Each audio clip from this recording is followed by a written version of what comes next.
May nag-PM sa atin at nagtatanong siya, "Good PM po ma'am, saan po ba makikita online kung pumapasok po yung hulog nyo sa Pag-ibig Housing Loan? Salamat po. 2 months lang po kami hindi nakabayad tapos nakalagay sa demand letter ng Pag-ibig 4 months na." So, huwag nyo na lang pansinin yung background ko mga bestie ko ha. Pero sasagutin natin to at I hope makahelp tayo. Tuturuan ko kayo paano tayo makakalagin sa Pag-ibig virtual account ninyo.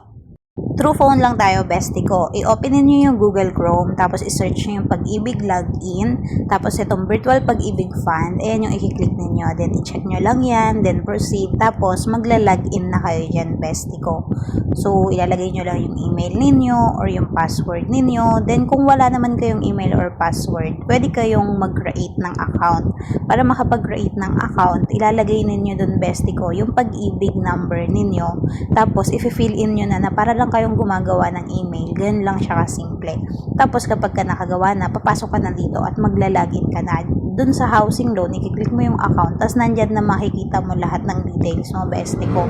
Pati yung statement of account mo, yung payment history, and everything, bestie ko. Lahat nandyan, makikita mo dyan. So, I hope naka-help.